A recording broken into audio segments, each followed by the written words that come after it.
Welcome student. Today we will study about type of angles. You already know about angles. Now we will study different types of angles.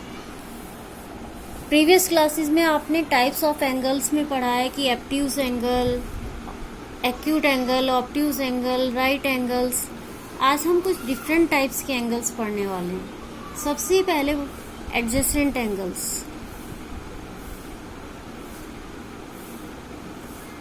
Adjacent angles वो angles होते हैं जो same vertex पे होते हैं, same vertex से जो angle draw किए जाते हैं. लाइन सपोज कीजिए ए बी एक रे है और इससे एक एंगल ये ड्रॉ हो रहा है और इसी रे से एक एंगल ऐसे ड्रॉ हो रहा है. तो ये वाला जो एंगल होगा, सपोज करिए 1 एंगल, और ये वाला एंगल जो होगा ये 2 एंगल. तो इन दोनों एंगल्स को हम बोलते हैं एडजेसेंट एंगल्स, जो कि सेम रे से ड्रॉ हो रहे हैं, जिनका एक ही वर्टेक्स से ड्रॉ किया जा रहा है. सेकेंड थिंग है आपकी linear pair angles. Linear pairs वो पेयर्स होते हैं जो दो अपोजिट रे को, एक रे ये हो गई आपकी और एक रे ये हो गई, इस रे दो अपोजिट रे से जो एंगल बनते हैं वो आपके लीनियर पेयर होते हैं. अगर इसके सेंटर पॉइंट से ये आपकी ए पॉइंट है और ए बी एक रे है आपके पास, ए सी एक रे है, इन दोनों रे का जो कॉमन पॉइंट है अगर उससे आपका एक एंगल ड्रॉ हो रहा है, ये वाला, this is angle 1 and this is angle 2, तो ये जो एंगल 1 प्लस और एंगल 2 है ये एडजेसेंट एंगल्स होते हैं.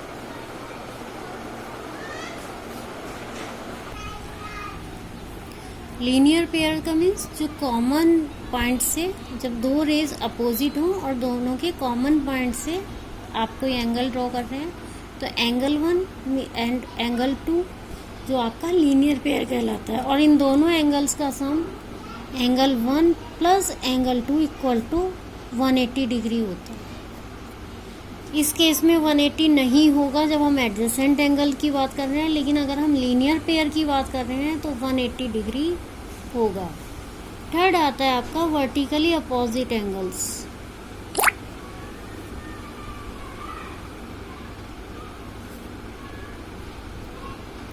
वर्टिकली अपोजिट एंगल्स में अगर हम दो लाइंस ऐसे ड्रॉ करते हैं तो ये वाला जो एंगल होगा, this angle is equal to this angle और this angle is equal to this.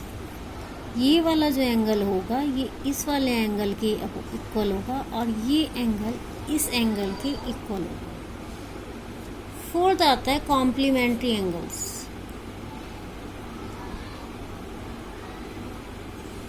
Complementary angles are those angles whose sum is 90 degree.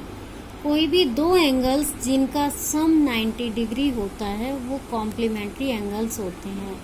Angle A plus angle B equal to 90 degree. कोई भी दो angles जिनका सम 90 degree होता है वो complementary angles होते हैं.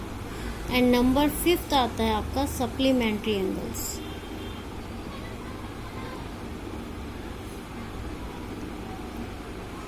Those angles whose sum is 180 degree are called supplementary angles. कोई भी दो एंगल्स जिनका सम 180 होता है, angle A angle plus B equal to 180 degree अगर है तो सप्लीमेंट्री एंगल्स होते हैं. ये आपका लीनियर पेयर के एंगल्स भी सप्लीमेंट्री एंगल्स में हम कंसीडर कर सकते हैं. अगर आपको सप्लीमेंट्री एंगल्स में किसी एक एंगल को दे दिया जाता है और आपसे कहा जाता है कि दूसरा एंगल आप फाइंड आउट करिए, तो आप 180 में से पहले एंगल को माइनस करके दूसरा एंगल फाइंड आउट कर सकते हैं. अगर आपको एंगल ए फाइंड आउट करना है तो 180 माइनस एंगल बी, और एंगल बी फाइंड आउट करना है तो 180 degree minus angle A. Same method हम कॉम्प्लीमेंट्री में भी लगा सकते हैं. अगर हमें एंगल ए फाइंड आउट करना है तो 90 माइनस एंगल बी, और एंगल बी फाइंड आउट करना है तो 90 माइनस एंगल ए डिग्री. इस तरह से आप इनकी वैल्यू फाइंड आउट कर सकते हैं. नाउ अब हमें स्टडी करनी है parallel lines. Parallel lines are those lines who never cut to each other and distance between two lines is always same. दो लाइंस जो ऐसे अगर हम ड्रॉ कर रहे हैं, ये कभी भी एक दूसरे को टच नहीं करेंगी। और जो डिस्टेंस है, अगर यहाँ पर डिस्टेंस इनका 5 सेंटीमीटर है तो वो आप इसको कितना भी एक्सटेंड कर लें, इनके बीच का जो डिस्टेंस है वो हर पॉइंट पे 5 सेंटीमीटर ही आपको मिलने वाला है। जितना डिस्टेंस एक पॉइंट पे होता है उतना सेम डिस्टेंस इनके में कंटिन्यू रहेगा, कभी भी इनके बीच का डिफरेंस चेंज नहीं होगा। तो ये लाइन आपकी पैरेलल लाइंस होती है। Now transverse line. Transverse line वो लाइंस होती है जो इन पैरेलल लाइंस को कट करती है। कोई भी एक लाइन जो दो पैरेलल लाइंस को कट करती है, ऐसे अगर हम ड्रॉ करें तो ये लाइन आपकी ट्रांसवर्स लाइन होती है। अब इस लाइन में आपको ये ध्यान रखना है कि ये लाइन अगर हम इसको ए बी सी डी और ये लाइन को हम एल नाम देते हैं, तो ये वाला जो एंगल होगा आपका इक्वल होगा इस वाले एंगल के।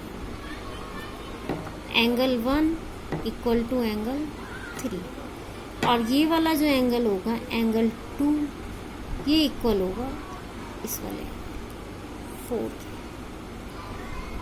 1 2। अगर आपने ऊपर के अच्छे से कॉन्सेप्ट क्लियर किया है तो ये आपका 1 और 2 जो हो गया वो आपका लीनियर पेयर हो गया और लीनियर पेयर का सम 180 होता है। इसी तरह से ये वाला जो एंगल है, ये अगर ये वर्टिकली अपोजिट एंगल्स हो गए तो ये वाला एंगल इक्वल होगा इस एंगल में। ये भी 1 है तो ये भी 1 होगा।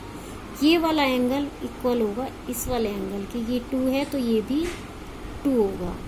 सेम मेथड हम यहाँ पे अप्लाई करेंगे। ये 3 है तो ये भी 3 होगा, अपोजिट वर्टिकली अपोजिट एंगल है। ये 4 है तो ये भी 4 ही होगा। और यहाँ पे एंगल 1 इक्वल टू एंगल 3 है, एंगल 2 इक्वल टू एंगल 4 है। तो जो ये वाले एंगल्स है जहाँ पे 2 और 4 लिखा हुआ है ये आपस में इक्वल होंगे और जहाँ पर 1 और 3 लिखा हुआ है ये भी आपस में इक्वल होंगे। आप इसमें किसी की भी वैल्यू अगर गिवन है तो आप फाइंड आउट कर सकते हैं। एक की वैल्यू आपके पास होनी चाहिए, बाकी वैल्यूज आप निकल जाएगी। सपोज करिए ये एंगल 1 आपको गिवन है, ये 70 डिग्री है।